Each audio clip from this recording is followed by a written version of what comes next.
Ken Rusk is a best-selling author, successful entrepreneur, and a passionate advocate for blue-collar careers.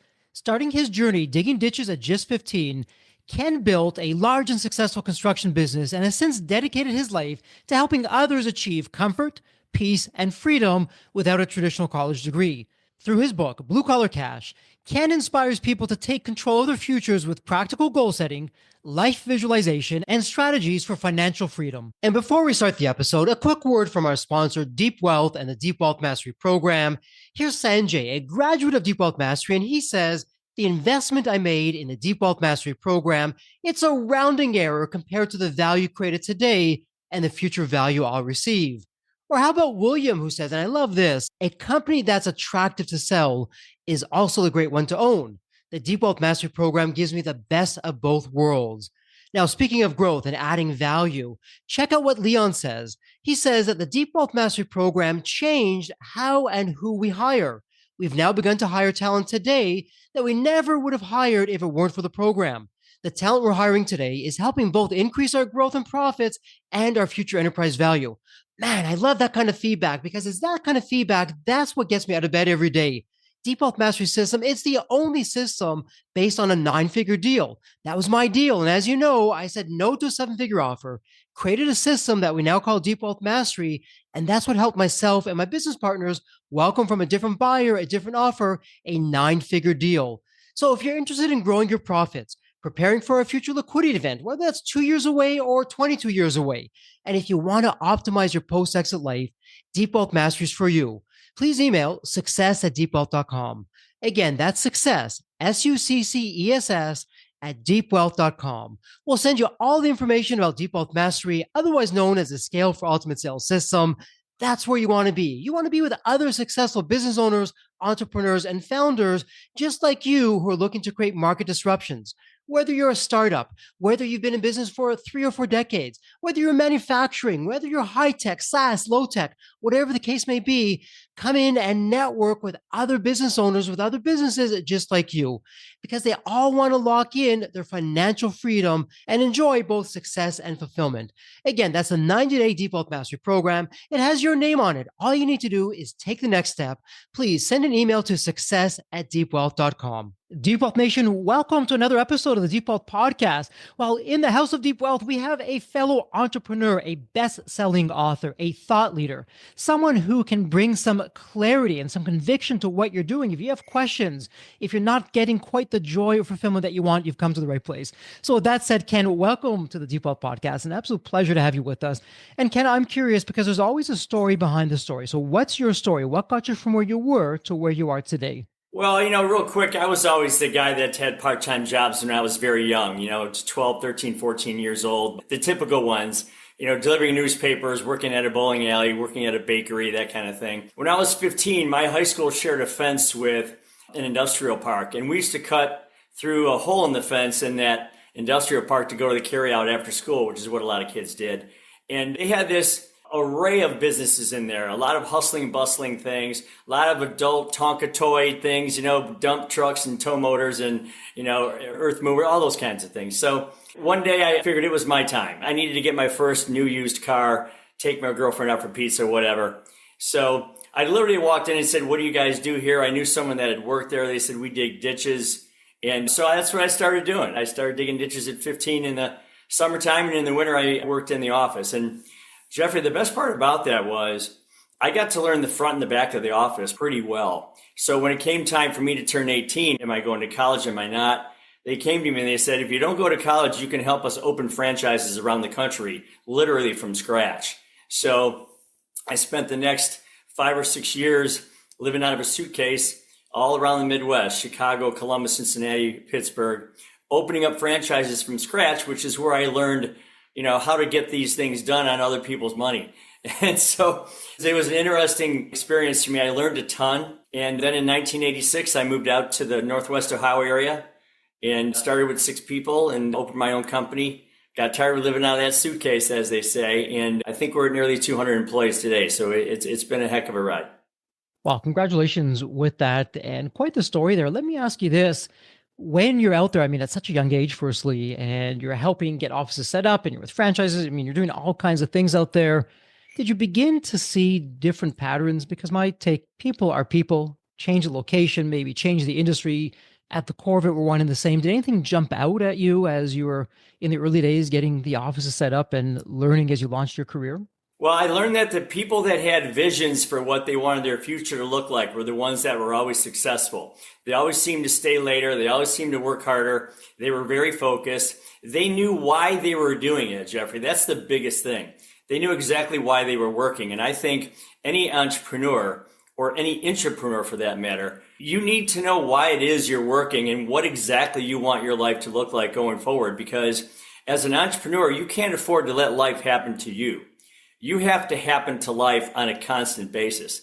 And I think that's the biggest difference. It's, if you take the word entrepreneur and give somebody a piece of paper and some crayons and say, draw entrepreneur, you can't, because it's just kind of a classification. But things like persistence, resilience, faith, courage, initiative, vision, humility, generosity, these are all characteristics that entrepreneurs have, but it starts with why are they doing it? Having a clear path for what they want their life to look like. And that's what makes it all happen. Yeah, so interesting with that. And so when you started there and lessons learned, you're seeing the human condition, what did you take away? What stood out for you as you grew your business? And again, having 200 employees today, that's no small feat. What takeaways helped you get to where you are today? Well, this is a statement that I make that drives people crazy because they either agree with it or they vehemently deny what I'm saying. And that is this.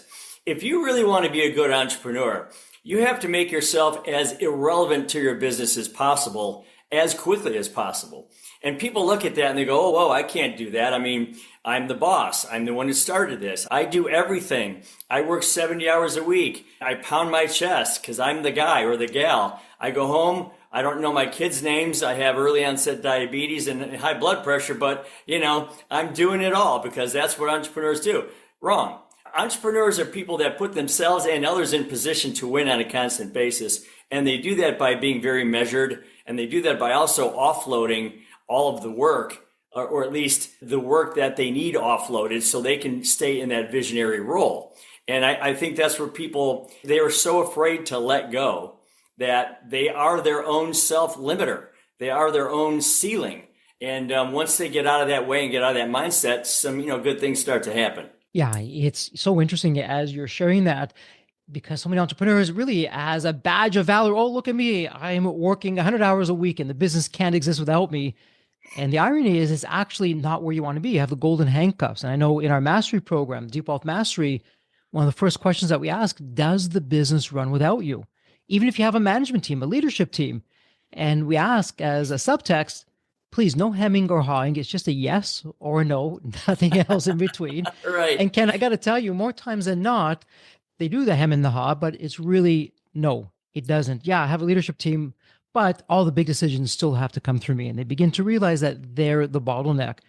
Can you explain to the listener, because I know sometimes you're never a prophet in your hometown, as the saying goes, why being the bottleneck, why being this centrality to the business is actually, not to put a judgment on it, but it's actually holding them back from profits, from growth, from a lifestyle, from their health? Well, I can tell you a quick story. First off, there's only one of you, okay? You can't divide yourself in half and work 80-hour, 90-hour, 100-hour weeks. There's only one of you. So here's the thing. I actually did this once in my own company because our level of sales had gotten into the millions and then into the tens of millions, but then it kind of plateaued for a year or two. It was one of those things where I grabbed all of the people that had entrepreneurial characteristics. I grabbed them all and I surrounded myself with them. There's about 10 of them in a room. I gave them all a piece of paper and a pencil and I said, I want you to write down how high you think this company can go in revenue in the next 1 or 2 years. And just so you know, if we do hit those numbers, I'm going to share some of that revenue with you. Okay? It was revenue I didn't have. So it's not like it was coming out of pocket. It was newfound money. Once you know it, Jeffrey, that every one of their pieces of paper that they wrote those numbers on were $1 million or $2 million higher than mine was. And I didn't even have a number other than in my head. It's a good thing I didn't write one down because I would have been embarrassed to show that to them. But, the point I'm making here is you started this business for a reason. You took the risk, the financial risk, the time, the headaches, the stress, the frustration. You did that for a reason, and that reason was to build a better life for yourself. Well, I want to know what that life looks like, because if you don't have a clear idea of what that is, you're going to be that person with high blood pressure. You're going to be that person that's all stressed out. You're going to miss your kids' sports games, okay? And much less work on yourself, physically and health wise. You really need to do some soul searching here and say to yourself, am I the one that's stopping this place from growing? Because I can tell you this, you get a bunch of people with entrepreneurial spirit around you who say, wait a minute, Ken, so what you're saying is, if we get to this next level, we're going to get a piece of that? And you say, yeah. I mean, instantly it's like, hey, Ken, thanks for the training. Get the heck out of our way and let us go do this. Because they all have personal goals. They all have the way that they want to live going forward. And if you don't know what that looks like, you're missing a major driving force within your company. Yeah, so much there to share and unpack. And firstly, Default Nation, please go to the show notes, click on the links, and I want you to pick up Ken's book, Blue Collar Cash, Love Your Work, Secure Your Future, and Find Happiness for Life. And at the same time, Default Nation, don't let the blue collar tag throw you off, because I love how you say it. No one should really have to have a degree when they want to be happy in their life and they want to enjoy the way that we're supposed to live. And love how you're tackling that and approaching that. And so, Ken, for someone who's listening, they're hearing entrepreneur, they may not have heard of intrapreneur. So when you say intrapreneur, how would you define that? Well, there's this thing called risk that some people are willing to take on and others just aren't, but they both have a reason for working, okay? Maybe someone doesn't want to buy 42 vehicles like I've had to do and insure them and go through all that process. Maybe someone doesn't want to have, the workers' comp that they have to worry about and all these kinds of things, the lease payments and the financial commitments that you have to make. But yet they still have an excitement and they still feel like they can run something. So they work within your company as an entrepreneur within an entrepreneur circle. So it's kind of like an entrepreneurial scenario. These people, they can run a division. They're responsible for the input, the output, the quality of the output. They're responsible for the schedules, their day, their time, their financial gain. They're responsible for the budgets and the financials of the particular division. So they feel like they have ownership. They feel like they're running their own company, but they're really running their own company within your company's framework. I call those entrepreneurs, and I think it's very important because they have a vision to follow your vision. Okay. So they might do things a little more mechanically than you would, but that's okay because you're supposed to be rising above your company, looking back down on it and kind of, charting a path for the future, right? Having these folks work within your company, feeling like they own their efforts and therefore they own their financial gain, builds these independent, goal-crushing, self-managing figures who then pass that down to their in particular teams. It's the most powerful way to grow a company without you, going crazy, losing your mind and thinking, how am I going to do this all? The answer is by doing none of it and just overseeing everybody else as they move along.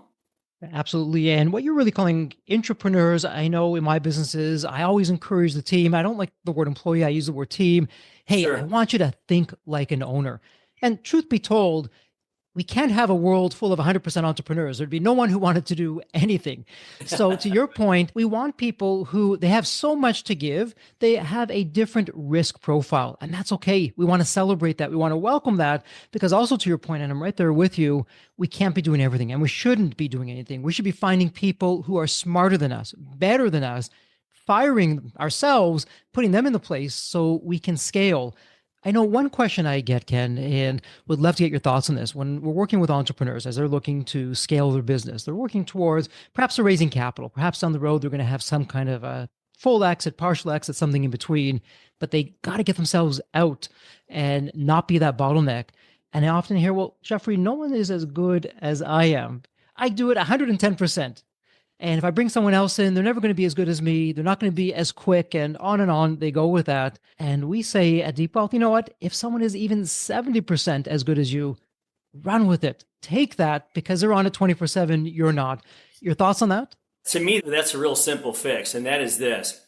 I think somebody's effort, whether it's 70, 80, 90, 100%, is directly related to how much control they have over their future and the development of that future. Okay. Think of these people's future as like a puzzle. If I dumped 1,000-piece puzzle on your table and I took the box away, you would have a really difficult time building that puzzle. You might get the square edges and whatever, but you can't fill in the center without the puzzle box because it has the cover. It has the picture. It has the subject in all of its clarity and color and concise way. And you're staring at that picture thousands of times in order to build a 1,000-piece puzzle. So I need to know what that puzzle box looks like for all of the entrepreneurs that work in my company. Because if they're not chasing something that is beautiful and wonderful and inspiring for their own personal lives, okay, then yeah, you're going to get a 60, 70, 80%er. But if these people all have a really awesome reason for doing what they're doing, and you know what that is because you asked the question, then you're going to get that 100%er. You're going to get people doing things better than you could do it yourself. And that's the beauty in the whole thing, because you're asking yourself, well, how did that person do that better than I would have done it? Because they're driven. They know what house they want. They know what car they want. They know what they want their vacations to look like. They know what kind of pet they want, a dog or a cat, what color, what would you name it? They know what their spiritual moment looks like. They know what their exercise moment looks like. They know what their give back, their donation moment looks like. They know these things because you asked the question and you gave them an environment in which they were safe to say, wow, I can make my life work within his organization. This is really cool. That's where you get the 100% average from. And Ken, you have the privilege and you're very fortunate to work with some terrific people in what you're doing in your company in the construction side. And I have to share with you, I've been in the boardroom and the white collars, but I've also been in the construction fields and the blue collars. And when I've been there and doing projects there, I'm always walking away saying, the corporate world has a lot to learn from what I'm seeing here, where trust is everything. Your word is your bond, salt of the earth people who don't necessarily have the letters after their name from some kind of fancy degree or diploma that others have gotten, but what they bring to the table is so much more. And so in the corporate world, I find corporate America, we tend to kind of put our noses up when we don't see some degrees after people's names. I've had the benefit of working with people. You've had the benefit of working with people. What would you want the listener in Deep Wealth Nation to know? They're looking to expand the team. They're bringing on new team members. And someone's coming on board that doesn't have the quote unquote, and I'm using the air quotes here, pedigree that other applicants may have, why they shouldn't toss that resume or that applicant off to the side and actually take a good hard look at them. Well, first off, it's in the numbers. I mean, when I wrote the book Blue Collar Cash, at the time of my research, Apple Computer had hired 50% of their staff that year without college degrees. What do they know that we don't know? What they know is I don't necessarily need to unwind all of what you got at your degree at your university in order to customize what I want you to know. I want you to know a couple things. In the interview, I can get this done. Why are you here? What exactly do you want your future to look like 1 year from now, 3 years from now, 5 years from now, 10 years from now, 20 years from now? And are you in control of that now? Can you solve problems? What does your future look like? Can you see pathways, whether they're timed pathways or is there specific pathways to get to the things that you want in your lifetime? If I get answers positive to those questions, I don't care what kind of degree they have. And by the way, when I did research for the book, 40% of people go to college without knowing why they're going. 25% of those people change their degree. Wholly inefficient and wasteful. The worst one, Jeff, is only 33% of degrees ever get used ever. I mean, that whole scenario, it eliminates a whole amazing group of people out there that grew up solving problems and were self-sufficient and know how to make life for themselves better. Yeah, open your mind up, open your opportunities up, lose those restrictive regulations, and you're going to find some amazing people out there, I guarantee it. Absolutely. And what's interesting, you referenced Apple Computer, and it's interesting with Apple because they were asked, well, why are you not just accidentally, deliberately looking for people without a college degree? And their answer is very simple. We don't want to spend the time and money on training them. People that have learned useless information, bad habits, and it takes us a long time and it's expensive to untrain them. We want a clean slate. We know how we want things done. And that's why we're looking for people without a college degree. And as of late, coming from the education industry myself, I had an e-learning company. it's interesting to see how the tides are changing. We have all these graduates, a lot of debt, nothing really to show for it. And that's really a whole other episode that we could It's a speak whole about. nother episode for sure. But Default Nation, again, just a nice, gentle, maybe not so gentle reminder. Forget the letters after a person's name or whatever designate or not that they have. Look at the person. Who are they? What do they bring to the table? And Ken, I love what you're saying. What's their vision? Do they have a purpose in life? What do they want us to be? And I'll be the first one to tell you, as terrific as my 9-figure exit was, I didn't do that on my own. It took an entire team. In fact, despite me, despite myself and my best efforts, we did get the 9-figure exit because of an amazing team of very talented people who made that happen and who got the company places that I could never have done on my own. So I'm hearing you loud and clear on that. And Default Nation, there's a lot for you to walk away with. Now, in addition to the book, I know you do some terrific things in terms of coaching and programs that you have. So if we go behind the curtain on that, I'm coming up now for your course. I'm saying, okay, Ken, I'm here, regardless, blue collar, white collar, anything else in between. Yeah, I want my happiness. I want my freedom. What's part of your formula? What would I expect to see when I begin one of your programs? Well, first off, when I wrote this book, I never intended to become an author. It was something that happened, and I got really lucky. I mean, I ended up going from just writing 10 legal pads full of notes to having a bidding war from 7 different publishers trying to get this book. It was a whirlwind. It blew my mind, Jeffrey, when this happened. The interesting thing is, when most people read a book, I think they read it, they put it up on the shelf, and they're proud of the fact that they finished the book. But 3 weeks or 3 months later, they don't remember ask them, how did that book change your life? Well, I don't know. I mean, I read it, it was good, but I was like, that's not going to happen in my world. So I built this course, which it's 8 sessions. Each session is 45 minutes. You can do it in a week, in a month, whatever you want to do, whatever pace you want. It's all online. But the cool thing is it forces you to start changing your life because so few people are willing to do it on their own or they don't even know how. So it actually forces you to start thinking in new and different ways. I'm actually going to ask you to grab a poster board. I'm going to ask you to get some crayons out and become a kid again. I'm going to ask you to sit in a quiet place and say, okay, I don't care what society wants for me. I don't care what the social norms want for me. I'm going to do and focus on what I want for me, okay? In those categories that I just named earlier. Your whole life, a puzzle box. I'm going to ask you to gather those thoughts, organize them, have a great time doing it, laugh and dream and scheme and hope and wish and goal and timed pathways. And you will come out of that knowing, wow, you know what? I really am in control of my input. I really am in control of the output and the quality of that output. I am in control of my day, my time, my schedule, my financial future, and I'm in control of what that looks like. Why wouldn't I want to live a life of anticipation in all aspects of my life? Why would I just, leave that for planning vacations? I mean, there's so much more to life than that. So I'm going to ask you to become a very anticipatory person, looking forward to the future in several different ways at the same time.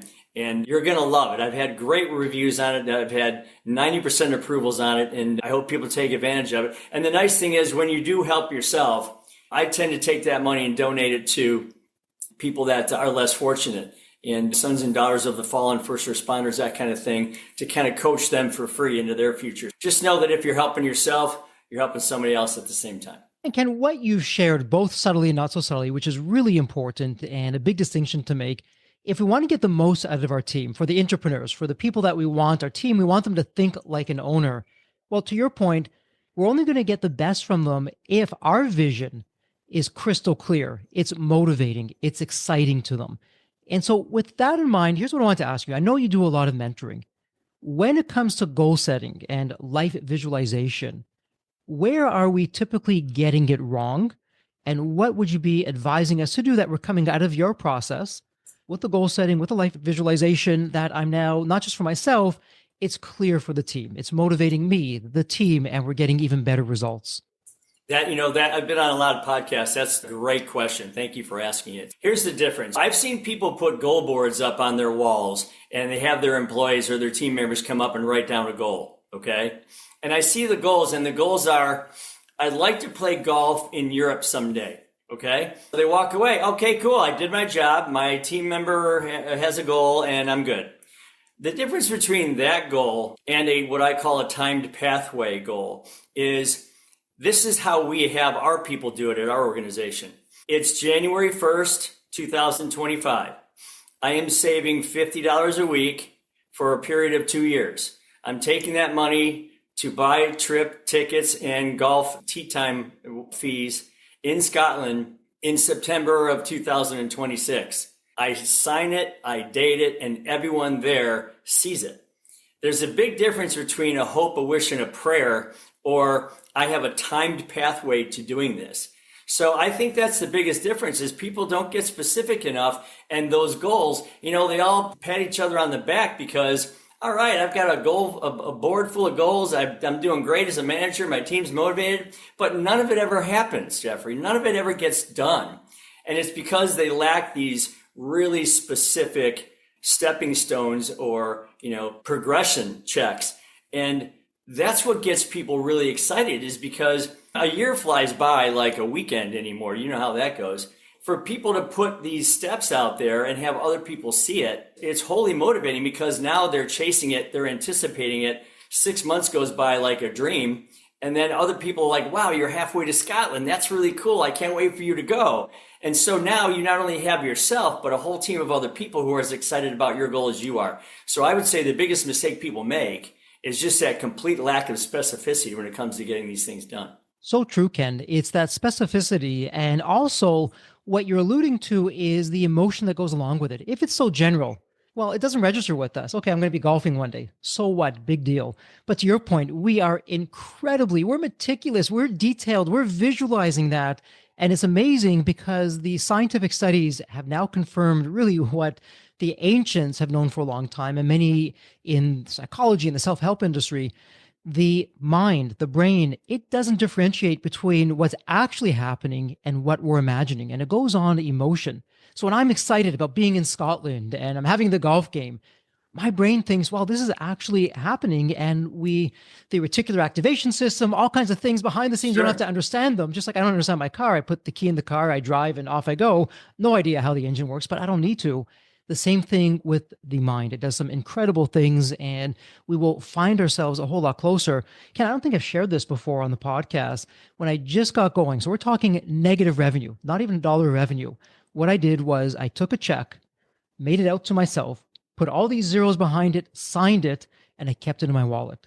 And when the company was failing and I'm living in the parents' attic, and when I'm writing checks, forget me getting checks, I'm writing checks to keep the business afloat, get things out there. Just about every day I would see this, and it was a motivator to me. And if you fast forward all those years later, when I had the exit, it was a game changer in terms of helping me to visualize, okay, yeah, Jeffrey, today is a tough day, but look at where you're heading, look where you want to be, and look at what you're doing to be able to get there. So to your point, it's huge in terms of being able to see it, being able to feel it, and to get ourselves there. So when you're dealing with people who are stuck, yeah, Ken, I've tried that before, did it, been there, done that, didn't get results for me. What are some of the mistakes that we're either making and we're not seeing, or we're just not even doing? Well, I can tell you this, as a manager, you can get hoodwinked by people who you think have a specific goal, but they don't really own it. Like they don't wake up thinking about it like you did with your check. I did that with cars. I'm a car guy. I collect cars. So for me, I was always chasing either another car or a better golf game, a lower handicap. I was always literally focusing on that and making my business grow. But the thing within it, which I think is really important, is sometimes you'll have somebody on your team that writes down a specific goal, but yet you don't see the action behind it. You don't see the money being saved. You don't see them talking about it. You don't hear them getting excited about it. I've actually gone to the goal board, which is in our office in the hallway. It's this huge black glass board where people write down their goals. I've actually gone up to these goals and just literally taken an eraser and wiped them off. And people look at me and they say, what are you doing? And I say, well, you don't own this goal. There's no activity behind it. There's no action behind it. There's no progression. There's no conversation. This isn't something you really own. I think you did this for the exercise. Now let's sit down and go, okay, let's be real and honest with ourselves and say, what is really going to trip this? And a lot of times it's something that is in the way of actually getting that goal that they might have wanted, but they don't know how to get over that first hurdle. So I'll clarify that first. Maybe they need to eliminate a debt so that they can move forward in something they want. And so as a manager, you get tricked sometimes. So when somebody puts that goal on the board, I will always say this: listen, you got me and 199 other people hawking this goal every single day. So that better be real, and it better be honest, and it better be, something that you really want. And that's helped prevent a lot of that. But early on, you'll get people that'll just do it to do it. And I think that's where one of the issues lies. Yeah, I love that. The placaters, the ones who are just, okay, I'm going to put this out there. I'm going to keep Ken quiet. I've done it, but yeah, I'm not really buying into that. So I'm glad you mentioned that we can identify that. What about another scenario where someone, they really are sincere, they do have the intentions, but fear or self-doubt is now kicking in. They have to go outside their comfort zone, or they're not so sure they can do it. In reality, they just don't know they can. How, as a leader, how are you dealing with that in terms of, number one, spotting that, and then two, helping that individual, that team member, work through that? Another perfect question, and I have another great story. So I had this gal named Kiara, and she walked down the hallway one time as I was writing a goal up with another one of my team. And she looked at me and she said, "You know what? That's really cool that you do that. Someday I'm going to put a goal up there." My team member said, "You did not just say that out loud, did you?" And she said, "Oh, yeah, I guess I did." So I said, "Well, here's what we're going to do. On Monday, I want you to come in with a goal, and I want you to come in with something small, okay? Something easy. Because for the people who fear it, it's because they haven't seen success, because they try to take on something maybe too big." She literally had a $2,500 debt that she wanted to pay her father off because she borrowed money for a car. He gave it to her. She never paid it back, and she always felt really bad about it. So I said, "Listen, Kiara, can you afford $48 a week?" And she said, "Yeah, I can do that." I said, "Good. In 1 year, you're going to have your debt paid off." And Jeffrey, she looked at me like I just invented penicillin. It was amazing. But starting small, because that same gal now has not only bought her first house, she's bought her second house, she's gotten married, she has kids, and she has 2 new cars, and she gives back. It's something that once you start small, man, you gain this amazing confidence, because you just mentioned it earlier, and I had a conversation with Tony Robbins' son, Jarek Robbins, about that very thing. The reticular activating system is so powerful, and none of us use it. It's free. You don't have to train it for anything. You don't have to go to school to get this. It's something that we all possess already. And what she did is she used that side of her brain for a $2,500 debt. And then it just launched her into the stratosphere of being this goal-crushing person. I would say start small, gain confidence, and then get out of their way, because they're going to do amazing things. And Ken, what I love about that story, there's so much in there. Because for starters, we may look at the situation, and as entrepreneurs, we're signing big checks all the time. And $2,500 to us, perhaps is a rounding error, but not to Kiara.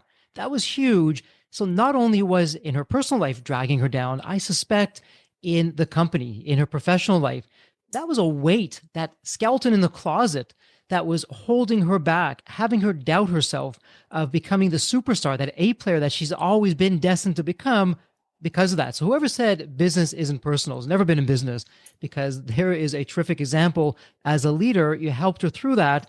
And I would imagine after she paid back that debt, she had that confidence in herself. She's rocking it in her personal life, but also as a team member in your company now. I would suspect your company is the better for it. Well, I can tell you this, that's the other side of this golden coin. Because when you have a lot of people that are highly motivated to do things for themselves, they miss less work, they work harder, they're more positive people, they share positivity with other people, they become those A players that you so desperately want. And also, they're the people you don't have to look over their shoulder anymore. You don't have to be, micromanaging these people anymore. You now have that one other piece in your entrepreneurial puzzle. Okay. And her name's Kiara. And you surround yourself with as many of those people as you can. And now you're going to go, you know what? I'm working less. My golf game. I have time to watch my daughter in her sports. I have a better relationship at home. I have friends. I have social. And you're like, this is why I started this business to begin with, to gain these things. And if I wasn't careful, I would have been locked inside that business. And again, prematurely aging, trying to make it work, when all along, the answer wasn't to hug it or squeeze it tighter. The answer was to let it go. It's a hard pill for people to swallow, but I promise you, it's the most powerful fuel you'll ever have as an entrepreneur going forward. Oh, absolutely. And what doesn't show up on the balance sheet per se or the profit and loss, you've changed a life for the better. And what's interesting, Ken, when team members, otherwise known as employees, when they're surveyed of why they're staying at a company or why they leave a company to go to another company, it's not the amount of money. Many times a team member will turn down a higher paying job if they love the culture, if they're in love with the vision, the leadership. And money, oftentimes, it's at the bottom of the list, not at the top of the list, whereas culture, leadership is at the top of the list of what you're doing for the company to get people excited. Hey, it's not same old, different day. I'm going in, I'm making a difference, I'm contributing, I'm part of a winning team. But Ken, let me ask you this before we go into wrap up mode. When we're helping people and you've given them some strategies, you've given them some new skill sets, what should we be doing as leaders? What should we be thinking about in terms of the strategies to help not just ourselves, but our team to create a clear roadmap from where they are right now to where they want to be in a way that's gentle, that if there's going to be some, perhaps some letdowns or some so-called setbacks, which to me are always a setup for future success, but that they stay on it, that they're not just giving up? Every one of my entrepreneurs they not only have to be chasing something themselves, but they have to prove to me that they're highly aware of the people that work for them that are also chasing something. They also have a vision for themselves. But additionally in that, one of the things I talked about earlier was I'm going to share some of that newfound revenue with you. We have a monthly bonus plan. We have a quarterly bonus plan. We also have an annual bonus plan. And that bonus plan typically gets earned around December, and then we plan a corporate getaway where all these checks are handed out in early January, and we celebrate the success of the year, and then we look forward to what's going to happen in the upcoming year. Well, I can tell you, people kill themselves to get on this trip because it's normally a very nice place. It's something that they probably wouldn't go out and do themselves, but as a group, they would do it. It's just something that keeps them focused all year long, weekly, monthly, quarterly, and then annually. If you design programs where you can keep people engaged in those ever lengthening pieces and parts of time, which is, as you know, is our most valuable asset, then they can stay focused throughout that entire year. As they start to hit some of their own personal goals, especially the short-term ones, they become so laser focused on the fact that, wow, I don't have to wait till the boss walks up to me and says, hey, you're a good person, here's some money, or here's a better opportunity, or whatever. I can control my own destiny within this organization, regardless of those conversations, where they come in or not. I just think it's just so important to get people that are willing to share with you and with others how they want their life to live. And again, we're not all going to chase 15 cars, McMansions and mega yachts. People live really great in a lot of different ways. And that's the one thing I've learned from this. Some people want to live small but have freedom. Some people want to live this way but have that. So many different ways that people live well for themselves. And you get to respect and own and share and personify and trumpet every one of those ways. And it's just a really beautiful thing. So much so that the people that have read Blue Collar Cash, which is a book for the end user, I've been asked now to write another book for the boss, the owner, the manager, and I'm halfway through it now. It's called Cool Boss, How to Be One, How to Find One, or Change the One You Have. And we're halfway through that now. And that's solely focusing on the culture side of things, where the business owner manager says, well, how do I create an environment that attracts those kind of people? So you've got two bookends. One is Blue Collar Cash. The other one is Cool Boss. And hopefully they'll combine to feed the middle and make some really awesome things happen in the corporate world. Absolutely love that. And when that book comes out, we're going to have to get you back on the podcast so we can walk through that. Would be delighted to do that. What's interesting though, in Deep Wealth Nation, I hope you're paying attention because Ken, I love how what you're taking is, we call it step 5, winning mindset in our 9-step roadmap. And you're saying, okay, what's really important to Kiera or to Jim or to Sue? What's their currency? Because it's not money for everyone. For others, it might be time off. For others, not in a negative way, it might be ego or pride. Hey, look at me. I won the company contest 5 years running and I'm going to make it a 6 year now. Whatever it is, you're finding out what that is, and that really moves the dial.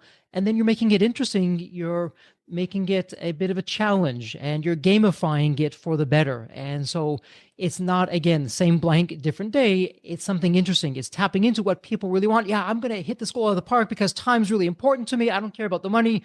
I want to be with my friends, my family, and I'm going to get some extra time off work if I can do this, or when I do this. Or, hey, you know what? Money is important for me. I'm going to hit this out of the park. I'm going to get that big bonus, and life is great. So I love how you're differentiating and recognizing all of what's there. And I know I keep saying we're going to wrap them up, but before we do that, the one question I want to ask, because it's so overlooked, and there are some winds of change going right now in the country, I think for the better in terms of what's there. And so often, because we're in the thick of it, it's so easy to overlook or just take for granted. So in the book, chapter 4 specifically, you talk about America, land of the free, home of the skilled. And I would add to that, best country on the planet, best place to be. What should we be reminded of from your perspective, Ken, that perhaps we're taking for granted? So many times, especially with the advent of social media and all the digitizing of our lives, I think we tend to stay in this comparison mode. How am I compared to him? Or how is she compared to her? Or these grandiose things that you see. And we give up our own chosen, our own best known identity to the world and say, well, I guess I need to compare myself to that. No, you and only you know what your favorite color is. You and only you know what your favorite car might be. You and only you know what your favorite vacation might look like. You and only you know what your favorite house might be, your most beautiful, comfortable place to live. Your pets, your spiritual world. You and only you know the best way that you would want to exercise and keep yourself healthy. If only you know these things. If only you know, no one can come up to you on the street and say, I bet your favorite color is orange. No, you can't. Why are you giving so much power to the rest of the world to determine who you are? Why aren't you staying within yourself and saying, well, wait a minute, I do know all these things. Nobody else but me knows these things. Why can't I sit down and put those things on paper? Because only 1% of the population is willing to do that. I have no idea why. But why are you giving so much of your choice, your decision, your comparison, your identity to the world? You know what all these things are, so focus on yourself and make you the best version possible. Absolutely. And I could easily get on my social media soapbox. I will not do that other than to say, when we're looking at these things, we are seeing literally a snapshot, one snapshot. It's been curated. There are probably 1,000, 10,000, a gazillion other snapshots that were deliberately left out of it because it wasn't good. It was real life, just like everyone else. And you have your ups, you have your downs. And so always keep that in mind. Ken, let me ask you this. I know there's many questions I did not have a chance to ask, but is there one question I didn't ask that perhaps pops to mind, or is there a topic that we didn't discuss, or even a theme or a message that you'd like to put out there to the Deep Wealth Nation? I would just say this real quick study. They took 100 people at the Virginia Tech. They took 100 people in this university, this research they did. They asked them, they said, how many of you have real clear crystal goals? Only 20 people raised their hand. They dismissed the 80. They kept the 20. They said, how many of you 20 have those goals written down somewhere? Only 4 people raised their hand. They dismissed the 16. Of the 4, they said, how many of you have those goals written on the wall somewhere where you will allow your brain and the attraction, the reticular activating systems, whatever you want to call it, where you will allow that power to work for you every single day? Only 1 person raised their hand. They followed that 1 person for the next 10 years, and he earned 9 times more money than the other people in that control group. Shocker there, I know. All I can tell you is, please allow the free, no cost, beautiful, powerful side of your brain to work for you, called vision. Please allow that to work for you, because if not, you're going to be at the effect of everybody else. You're going to have life just happen to you instead of you happening to your life. I'd encourage everyone to sit down and figure that out. And again, you can use my course or whatever to help you with that. But please use that side of your brain. You'll be so happy you did. And to your point, number one, it's free. Everyone has access to that. We all have that within us. And if the time is going to pass anyways, why not leverage that to make the most of it? Will be the benefactor of it. And it's not just us, it's everyone around us that we're enriching as well. So that said, Ken, it's actually a perfect segue for the official wrap up here. And it's a tradition here on the Deep Wealth Podcast. I have both the privilege and the honor to ask the same question to every one of our guests. And it's a really fun question. Let me set this up for you. When you think of the movie Back to the Future, you have that magical DeLorean car that can take you to any point in time.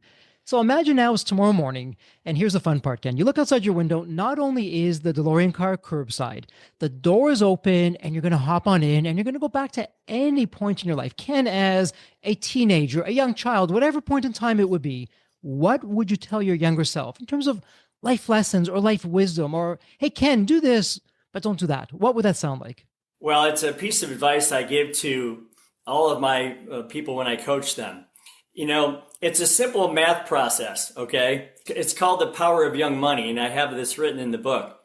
From the time that you're 21 years old to the time you're 63 is 42 years. That is 7 times 6, okay? So you basically have 6 periods of time that your money can double. You have a 7-year, they say your money doubles every 7 years, right? You have 6 portions of that, 6 attempts.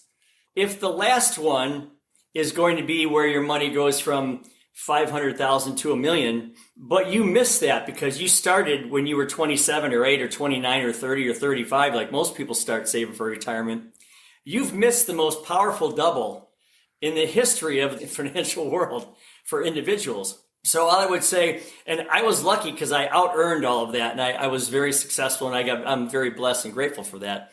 But I would tell my younger self, put everything that I can away at 21, because that first 7-year period is going to be the most powerful financial device you've ever used in the history of the world. And if you wait till you're 30 or 35, you've blown 50% of your potential wealth at the end of your career there. So. Ken, I love that. And actually, as you're saying that, you remind me of a story that we share in Deep Wealth Mastery, and it's the magic penny story. And a bit of a spoiler alert, if you don't want to hear the end of this, then tune out now. Hopefully you won't. But the story goes something like this. You're walking along and you see a shiny object on the sidewalk. You pick it up. It happens to be a penny. When you pick up the penny, a genie appears and says, okay, Ken, you can do one of two things. I can give you $1 million right now, or you keep this penny, which doubles in value every 30 days. So today it's worth 1 cent. Tomorrow, day 2, it's 2 cents. Day 3, it's 4 cents, and on it goes. What do you want?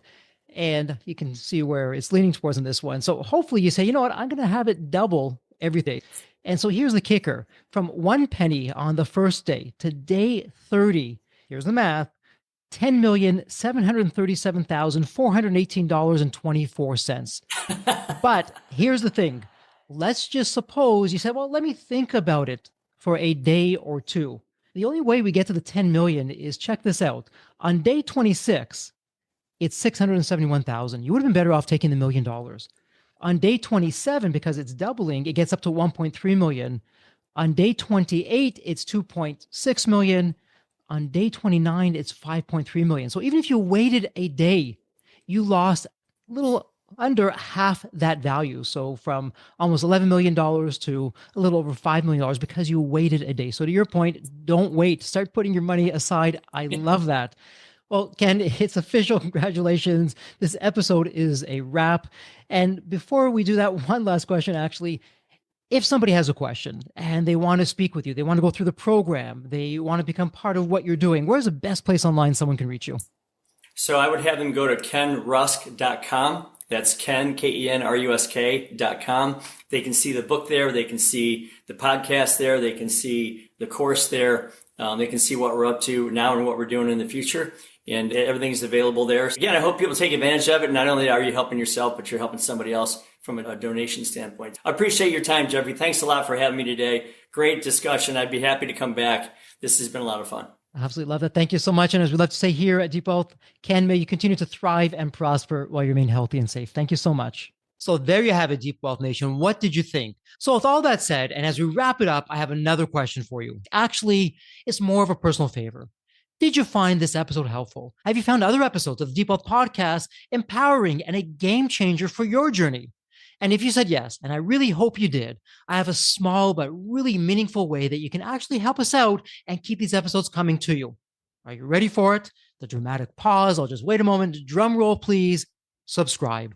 Please subscribe to the Deep Wealth Podcast on your favorite podcast channel. When you subscribe to the Deep Wealth Podcast, you're saving yourself time. Every episode automatically comes to you. And I want you to know that we meticulously craft every one of our episodes to have impactful strategies, stories, expert insights that are designed to help you grow your profits, increase the value of your business, and yes, even optimize your post-exit life and your life right now, whatever you want that to look like.